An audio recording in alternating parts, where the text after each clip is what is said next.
कहते हैं सिबलिंग। तो वो कहते हैं कि अब हम इस जो भाई भाव का विश्लेषण करने जा रहे हैं, तो भाई क्या हो गया, विश्लेष्य हो गया। तो भाई के लिए एक भाषीय युक्ति प्रयोग की गई और इसका विश्लेषण किससे किया जा रहा है, नर जाति सहोदर से किया जा रहा है, सिबलिंग से किया जा रहा है।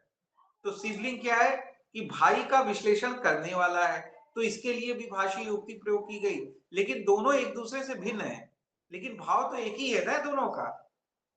सिबलिंग का जो भाव है वही जो है भाई का भाव है, क्योंकि सिबलिंग का मतलब है नर जाति सहोदर। समझ गए क्या?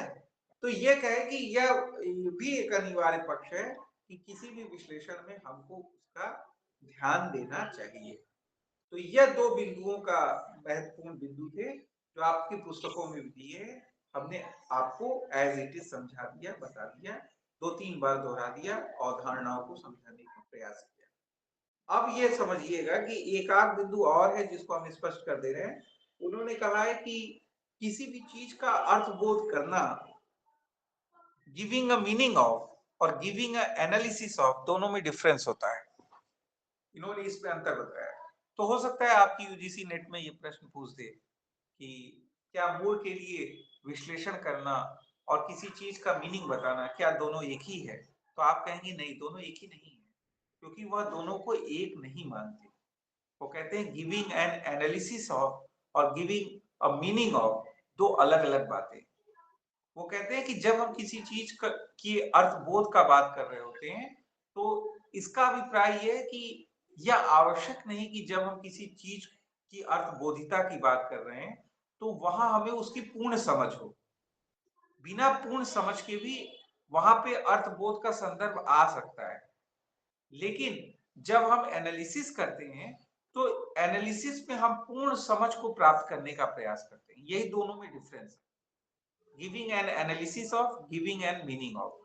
ठीक है, किसी चीज का हम जैसे सामान्य रूप से हम कहते हैं कि जैसे कहते हैं ना कि भाई किसी भी चीज में हम क्या करते हैं ना कि समानार्थी शब्द देके किसी चीज की अर्थबोध को स्पष्ट करने का प्रयास करते हैं।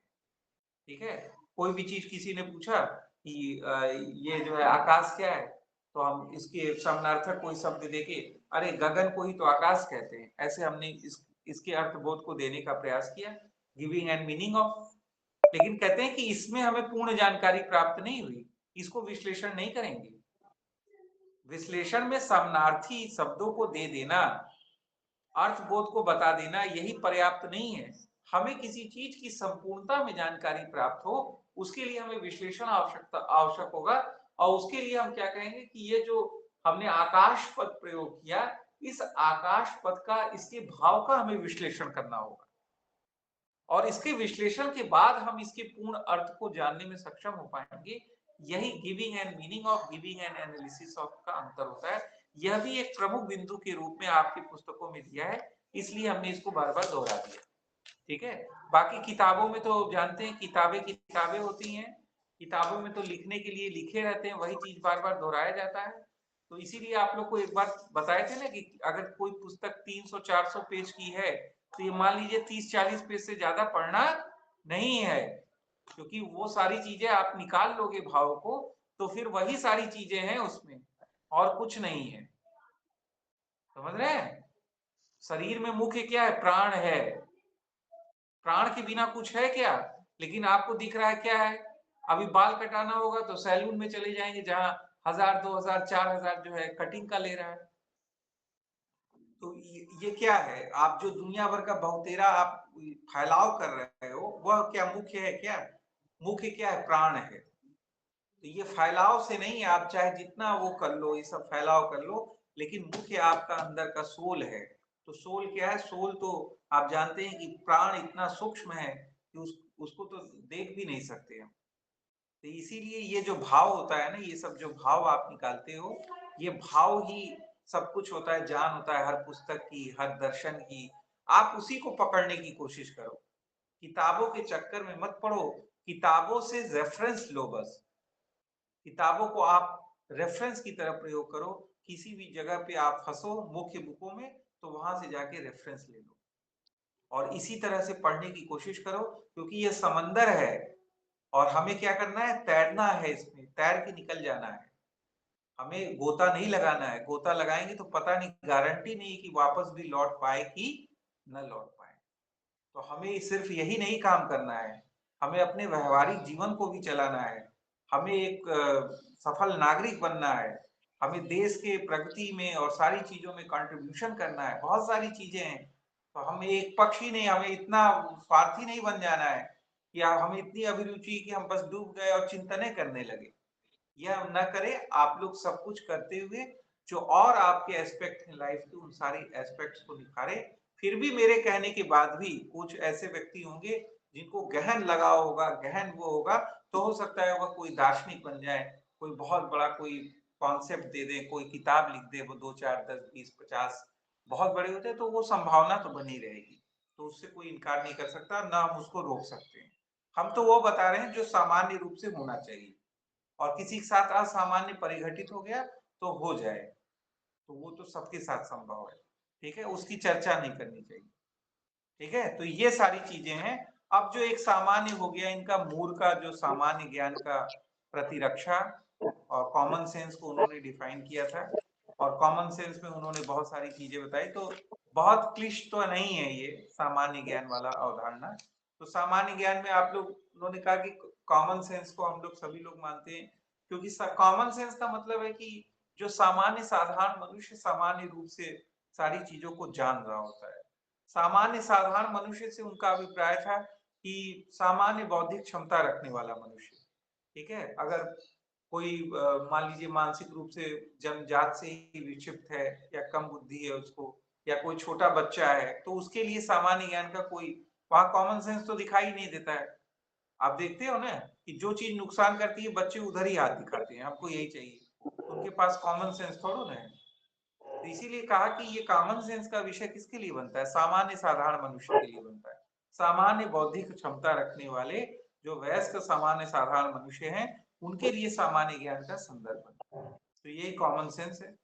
तो कॉमन सेंस में वो कहते हैं कि भाई सामान्य रूप से स्टार्टिंग करते हुए वो कहते हैं अपने लेख में, जिसको डिफेंस ऑफ कॉमन सेंस वाला लेख कहते हैं, तो कहते हैं कि दो प्रकार की प्रतिज्ञप्तियां हम सामान्य रूप से दे रहे होते हैं। एक जिसे हम स्वयं अपने विषय में जानते हैं कि वह सत्य है, और जिस एक प्रतिज्ञप्ति वह होती है जिसे हम दूसरों के विषय में जानते हैं कि वह सत्य है। जैसे वो एग्जाम्पल देते हैं, और राम बाबू ने बताया भी था कि शायद पूछा गया है कि मैं अपना दाहिना हाथ उठाता हूँ तो क्या इसमें कोई संदेह है किसी को, मैं अपना बायां हाथ उठाता हूँ क्या इसमें कोई संदेह है। तो ये तो कॉमन सेंस है, इसमें कौन सा दिमाग लगाना है। ठीक है, तो इसीलिए उन्होंने कहा कि ये कॉमन सेंस को उन्होंने ये डिफाइन किया। और बहुत सारी चीजें पुस्तकों में देंगे तो छोटी छोटी बातें लिखी गई हैं, तो उसमें से अधिकांश तो हम अभी थोड़ा बहुत जो बता रहे हैं आपको उसमें बोल ही देंगे। जैसे उन्होंने कहा कि जो प्रचलित धारणा होती है, जिसको कहते हैं ना कि पब्लिक ओपिनियन, उनसे भिन्न होती है ये जो सामान्य ज्ञान होता है, वह सामान्य ज्ञान के विश्वास प्रचलित धारणा से भिन्न होते हैं। क्योंकि जो प्रचलित विश्वास होते हैं, ये प्रचलित विश्वास क्या होते हैं कि इसमें स्वाभाविकता नहीं होती। ठीक है, स्वाभाविकता सहजता नहीं होती, बल्कि वह किसी प्रकार की एक प्रचलित धारणा पे आधारित होते हैं। जबकि हमारा सामान्य ज्ञान क्या होता है, सहज होता है। वह किसी प्रचलित धारणा या किसी चल रहे ट्रेडिशन को का डिमांड नहीं कर रहा होता है, वो सहज होता है, स्वाभाविक होता है। जैसे पानी खौल रहा है, तो ये किसी प्रचलित धारणा की आवश्यकता है कि उसमें हाथ मत डालिए आप। जो सामान्य साधारण मनुष्य होगा, वयस्क होगा, सामान्य बौद्धिक क्षमता का, वो गर्म पानी में हाथ डालेगा कभी? बताइए, आप डालेगा क्या? नहीं सर। नहीं डालेगा। तो यही तो कॉमन सेंस है, यही कॉमन सेंस है। इसमें सहजता है, स्वाभाविकता है, किसी प्रकार की क्लिष्टता नहीं है। प्रत्ययवादी क्या कहेगा कि पानी तो है ही नहीं है, तो हो सकता है कि वो ज्यादा गहन चिंतन में पड़े तो हाथ डाल ही दे, उसके लिए तो पानी है ही नहीं है वो, क्योंकि उसके लिए तो ज्ञेय की सत्ता है ही नहीं, उससे स्वतंत्र ना, ज्ञाता से। तो वो हो सकता है उलझन में पड़ जाए। इसीलिए तो वो कहते हैं कि यार ये सब न करो, कॉमन सेंस देखो, जहाँ सहजता स्वाभाविकता होती है उसको समझने की कोशिश करो। तो इस सारी चीजों को वो जानने की कोशिश करते हैं। फिर कुछ और बिंदु वो स्पष्ट कर रहे होते हैं कि जो सामान्य ज्ञान होता है, उस सामान्य ज्ञान के संदर्भ में हम किसी प्रकार का तर्क प्रस्तुत नहीं कर सकते। स्पष्ट है, क्योंकि वो कहते हैं कि जो तर्क प्रस्तुत किए जाते हैं किसी ज्ञान के संदर्भ में, वह हमारा विशिष्ट ज्ञान होता है। स्पेसिफिक नॉलेज होता है। अगर हम किसी ज्ञान के संदर्भ में तर्क प्रस्तुत कर रहे हैं तो वो तो विशिष्ट हो गया, तो हम उसको सामान्य कैसे कहेंगे? इसलिए जो सामान्य ज्ञान है, जैसे आपसे कहे कि गर्म पानी में हाथ मत डालो, तो इस गर्म पानी में हाथ मत डालो, तो इसके लिए क्या कोई तर्क आपको देना होगा क्या? तर्क प्रस्तुत करें हम कि गर्म पानी में हाथ मत डालो? डाल दो ना, डालो फिर भुगतो, तब पता चलेगा कि डालना है कि नहीं डालना है गर्म पानी में हाथ, खौल रहा है जो। समझ रहे हैं ना आप? तो जो सामान्य साधारण ज्ञान होता है, कॉमन सेंस होता है, उसके लिए किसी भी प्रकार के तर्क को प्रस्तुत करने की आवश्यकता नहीं होती। लेकिन जो विशिष्ट ज्ञान होता है उनके लिए तर्क प्रस्तुत किए जाते हैं। तो अगर तर्क ही प्रस्तुत किया जा रहा है तो वो तो विशिष्ट हो गया, तो सामान्य रहा ही नहीं। तो इसकी बात उन्होंने स्पष्ट की। फिर एक और बिंदु उन्होंने जो पुस्तकों में लिखा है आप लोग का, वो भी स्पष्ट की कि जो सामान्य ज्ञान होता है उसका हमें सामान्य ज्ञान के स्तर पे क्या होता है, मात्र अवबोध होता है, अंडरस्टैंडिंग होती है, पूर्ण जानकारी नहीं होती। क्योंकि पूर्ण जानकारी के लिए तो विश्लेषण की आवश्यकता होगी, लेकिन सामान्य ज्ञान सहज होता है, सरल होता है, तो इसका विश्लेषण ही संभव नहीं है। तो हमें यह जानना होगा हमेशा, जैसे हमने कहा ना कि अभी कि अर्थ बोध देना और जो है पूर्ण जानकारी विश्लेषण करना, ये दोनों में अंतर है ना। तो यही यहाँ पे स्पष्ट कर रहे होते हैं कि सामान्य ज्ञान का सामान्य ज्ञान के स्तर पे अर्थबोध ही होता है, इसकी अंडरस्टैंडिंग ही होती है। अगर गर्म पानी में हाथ नहीं डालना है तो इसकी एक अंडरस्टैंडिंग ही है, हमको अवबोध ही है सामान्य ज्ञान के स्तर पे कि नहीं डालना है भाई, गर्म पानी में हाथ नहीं डालना है, ये कॉमन सेंस है। इसकी पूर्ण जानकारी नहीं है, हम इसका पूर्ण जानकारी लेने नहीं जा रहे हैं कि क्या होगा नहीं होगा, त्वचा में ये होगा, इसकी ये सेल जल जाएगी, ये वाला एपिडर्मिस होता है, ये वो हो जाएगा, उसके नीचे ये हो जाएगा, ये सब करने की आवश्यकता है क्या? ये सब करने की आवश्यकता नहीं है ना भाई। पूर्ण जानकारी प्राप्त करने की आवश्यकता नहीं है और ना हम प्राप्त कर सकते हैं। तो सामान्य ज्ञान की सामान्य ज्ञान के स्तर पे अवबोध अंडरस्टैंडिंग ही होता है, इसकी पूर्ण जानकारी नहीं होती है। यही कुछ महत्वपूर्ण बिंदु थे जिस पर हम लोग को प्रश्न पूछा जा सकता है। और अंत में वो सामान्य ज्ञान के संदर्भ में कहते हैं कि भाई इसको स्वीकार करने के पीछे भी कुछ आधार होते हैं। तो जैसे हम लोग बार बार अभी डिस्कस, सब इंटरकनेक्टेड ही है, वो किताब लिखने के लिए ढेर सारा लिखे हुए हैं। जो महत्वपूर्ण बिंदुओं को हम बता रहे हैं वही सब आप लोग को ध्यान में रखना है, उतना ही आप लोग के लिए पर्याप्त है। तो सामान्य ज्ञान को स्वीकार करने के कारणों में स्पष्ट करते हैं कि भाई एक प्रकार की यूनिवर्सैलिटी होती है, सार्वभौमता होती है। सामान्य ज्ञान के विश्वास सामान्य ज्ञान के स्तर पे सभी लोग स्वीकार कर रहे होते हैं। ऐसा कोई सामान्य साधारण स्तर का सामान्य बौद्धिक वयस्क मनुष्य नहीं दिखाई देता है जो उसकी अवहेलना कर रहा हो, नहीं दिखाई देता ना। तो एक प्रकार से हम देखते हैं कि इसमें क्या होती है, सार्वभौमता होती है कि नहीं होती? तो ये सार्वभौमता होती है। फिर वो कहते हैं कि किसी भी प्रकार का अगर सामान्य ज्ञान से हम हटते हैं, कभी भी कोई व्यक्ति हटने की कोशिश करता है तो वहां पे अनेक प्रकार के कॉन्ट्रडिक्शन आने लगते हैं, अनेक प्रकार के आत्म व्याघात उत्पन्न होने लगते हैं। तो यह भी एक सामान्य लक्षण है जिसकी वजह से हम लोग सामान्य ज्ञान के विश्वासों में को स्वीकार करने के लिए बाध्य हो जाते हैं। और एक शब्द किताबों में दिया है आत्म व्याघात के साथ ही, जिसको हम लोग कहते हैं उपयोगितावादी आत्म विरोध, प्रैग्मेटिक कॉन्ट्रडिक्शंस उत्पन्न हो जाते हैं, अनेक प्रकार की विसंगतियां हो जाती हैं। तो आप लोग देखते होंगे कि जब भी कॉमन सेंस से कोई व्यक्ति, आप लोग अक्सर जीवन में देखते होंगे, कहते होंगे कि कॉमन सेंस नहीं है क्या है तुम्हें, बोलते हैं कि नहीं ऐसा स्टेटमेंट? कॉमन सेंस नहीं है क्या है तुम्हारे पास? कॉमन सेंस तो रखो यार, क्या बोल रहे हो? कह रहे हो कि पेपर है हम पढ़ेंगे ही नहीं है, कॉमन सेंस कुछ तो रखो। पेपर है पढ़ेंगे ही नहीं तो लिखेंगे क्या कल? अरे यार कम से कम पलट लो, हेडिंग्स ही देख लो। तो यहाँ पे अगर कोई व्यक्ति ये है कि अगर ये कह रहा है कल पेपर है हम पढ़ेंगे ही नहीं, हम बिल्कुल बिना पढ़े जाएंगे और कुछ भी लिखेंगे, तो यहाँ पर क्या होगा? उपयोगितावादी आत्म विरोध उत्पन्न होगा। होगा ही कि नहीं होगा? उपयोगी होगा क्या उसके लिए ये? अगर वो कुछ भी नहीं देके गया है और वहां पे तमाम तरह के प्रश्न आ रहे हैं तो लिखेगा क्या? अब देने वाला क्या देगा? तो उपयोगितावादी आत्मविरोध उत्पन्न हुआ कि नहीं? यही बात कही जा रही है। तो आप इसको तमाम तरह के इस तरह के जर्नल अपने जीवन के उदाहरणों के द्वारा जो है आप इसको स्पष्ट कर सकते हैं। और जैसा हमने बार बार कहा कि भाई इनके लिए कोई प्रमाण नहीं दिया जा सकता, सामान्य ज्ञान के स्तर पे अवबोध होता है, इनकी पूर्ण जानकारी नहीं होती, इनको सिद्ध नहीं किया जा सकता। ये सारी छोटी-छोटी बातें आप लोग की किताबों में दी गई हैं। ये आद्य होते हैं, अल्टीमेट होते हैं, सरल होते हैं, इसीलिए तो विश्लेषण संभव नहीं होता इनका। ठीक है? और जो सामान्य ज्ञान होता है उनकी अभिव्यक्ति सामान्य साधारण भाषा में होती है।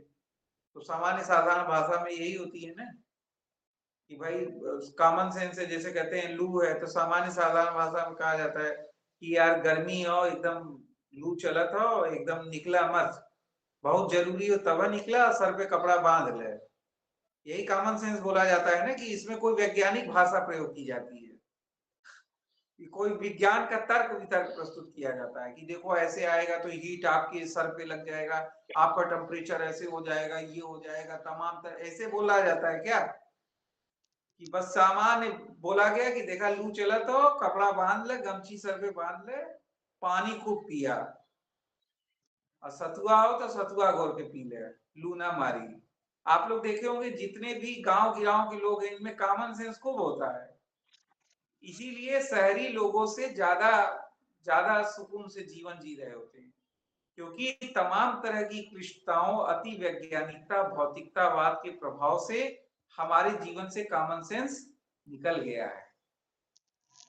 तो ये भी तो एक उपयोगी संदर्भ बना हम लोग के लिए कि हम लोग को कोशिश करने की चाहिए कि अधिक से अधिक हम लोग कॉमन सेंस से जुड़े रहें, अधिक अधिक विश्लेषण, अधिक एनालिसिस, अधिक तरह के उससे जो है करने की कोशिश न करें। अब भारतीय दर्शन पढ़ लें, तमाम तरह का दर्शन पढ़ लें, और पता चला कि कोई संगीत सुन रहे हैं तो उसमें भी दर्शन लगाने लगे, अरे यार पता नहीं क्या क्या वर्ड यूज हो रहा है, ये सब हम तो दर्शन पढ़ने वाले, हम ये सब गाना सुनेंगे, हमारा ये स्तर हो गया है, तो मत सुनो, मत सुनो, अपना अपना दिमाग खाली कर लो, ठीक है, और कहीं भर्ती हो जाओ।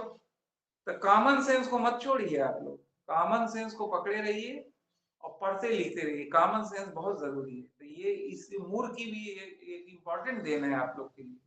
तो हमने देखा कि आज की क्लासेस में हमने सारी चीजें व्यवहार से जोड़ के आपको बताई, सभी चीजें व्यवहार से जुड़ी थी, फेनोमेनोलॉजी भी जो बताया वो भी व्यवहार से जुड़ी, दर्शन का कोई ऐसा पक्ष नहीं जो व्यवहार से जुड़ा नहीं।